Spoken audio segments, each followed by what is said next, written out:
Praise the lord. ప్రభు అయిన యేసుక్రీస్తు నామంన మీ అందరికీ శుభములు తెలియపరుస్తా ఉన్నాను. ఈ యొక్క వాగ్దానాలచే మీరు ఆదరింపబడినట్లయితే తప్పకుండా ఇతరులకు షేర్ చేయడానికి ప్రయత్నించండి.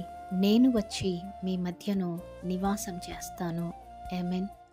మరి నేను వచ్చి నివాసం చేస్తాను అంటే దేవుడు ఎక్కడ నివాసం చేస్తారని మనం చూసుకున్నట్లయితే లేవియా కాండంలో చెప్తారు, మీరు పవిత్రులుగా ఉండండి, మీకు నేను దేవుడనై ఉంటే నాకు మీరు ప్రజలై ఉంటారు అనేసి ఒక సందర్భంలో యెహోవా దేవుడు చెప్పటం మనం చూస్తాము.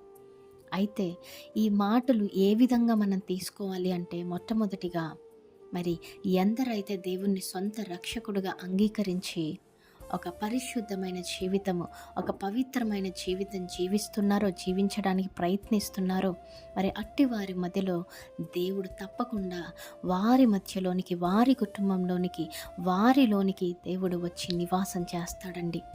అయితే దేవుడు వచ్చి నివాసం చేసిన తర్వాత ఏం జరుగుతుందండి?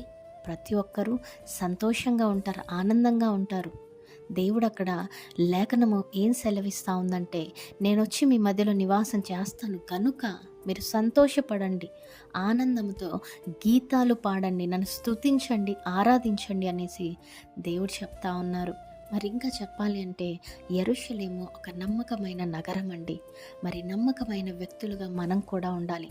మరి సియోను పర్వతం అనేది పవిత్రంగా భావిస్తారు, పవిత్రమైన పర్వతం అనేసి అంటారు.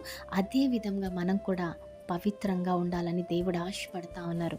ఎప్పుడైతే దేవునికి నమ్మకముగా, పరిశుద్ధంగా, పవిత్రంగా జీవించగలుగుతారో అటువంటి వారి మధ్యలోనికి, అటువంటి వారి కుటుంబంలోనికి తప్పకుండా ఆయన వచ్చి నివాసం చేస్తాడు.